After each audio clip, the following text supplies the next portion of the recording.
Hello guys! Welcome to Mrs. Cipriano's accounting channel. So in this video, I will explain equivalent units of production. So ano ba yung EUP? Why it's important? And how to calculate or compute it easily. Okay, let's start with the simple definition muna ng EUP or equivalent units of production. What is equivalent units of production or EUP? EUP refers to production volume in terms of finished units. When there are some units still uncompleted as of the end of a costing period, they are included in production volume based on their stage of completion. Sa manufacturing naman kasi, hindi lahat ng nilagay sa process ay nakukomplete. So yung mga hindi na-complete na yun yung tinatawag nating work in process. Pagdating sa stage of completion, yung mga completed units, yun yung 100% complete.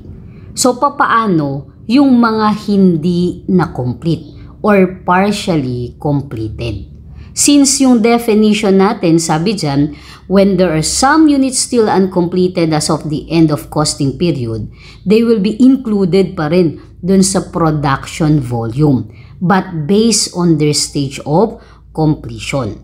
So, if some units are partially completed, we will convert them into fully completed units to determine how much production has actually been completed.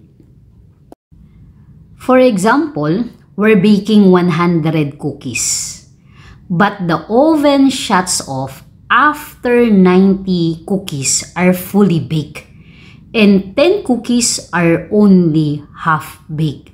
So, ibig sabihin, sa out of 100 cookies, 90 yung fully baked.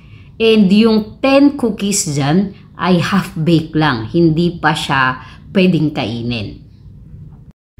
So, yung 90 cookies na fully baked, yun yung completed. But yung 10 cookies na half-baked, since hindi siya na-complete, siya yung work in process ending. In terms of equivalent units of production, the 90 fully baked cookies count as 90 units. So, simple lang, no? Kung ilan ang completed units, yun din yung EUP niya. Paano naman makukuha yung EUP nung 10 half-baked cookies?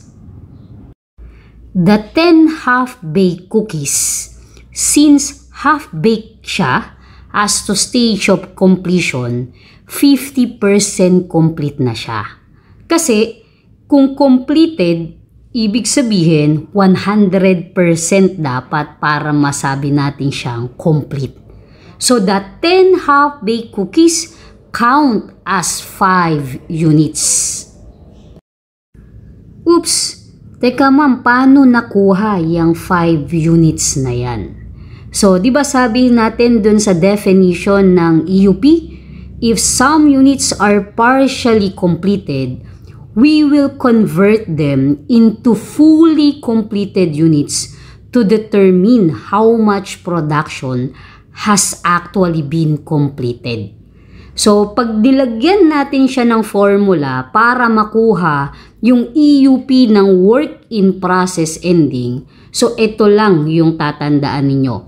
Percentage of completion times partial units. O yun yung work in process ending natin na units. Kaya, 50% yung completion niya kasi half-baked yung cookies. And then, 10 units, 10 cookies, diba? So, times lang natin yun sa 50%.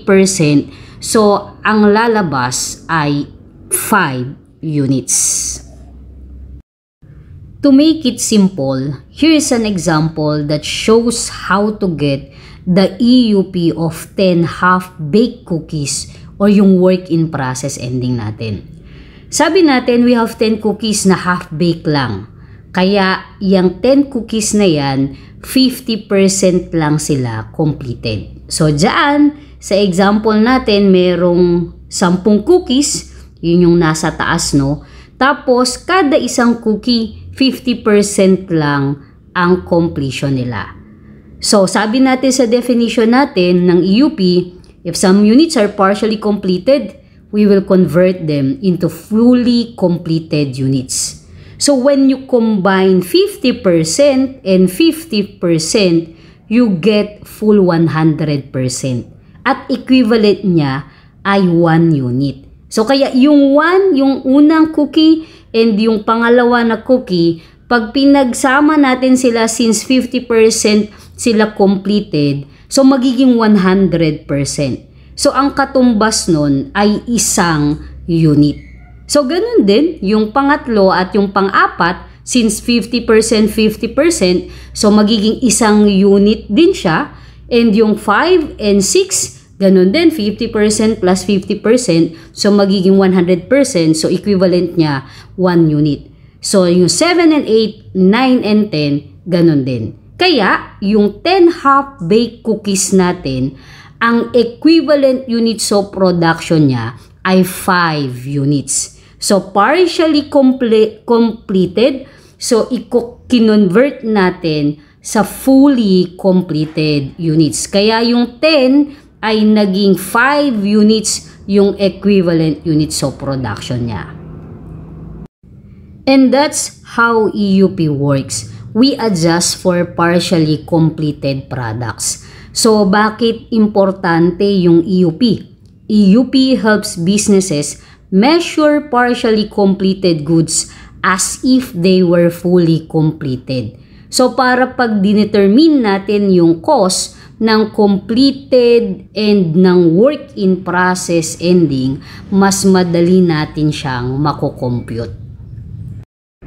So, ulitin lang natin, no, how to compute equivalent units of production. So, yung EUP equals fully completed units plus percentage of completion times partial units. So, yung partial units, yun yung work in process ending. Okay, let's have a short quiz para ma-check kung talagang naintindihan ang equivalent units of production. A factory has 1,500 fully completed units and 500 units that are 80% complete. What is the EUP? So, letter A, 1,500.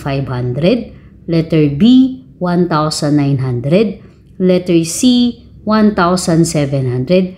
And letter D, 2,000. Oh, madali lang yan. Balikan nyo yung ating discussion and yung formula ng equivalent units of production.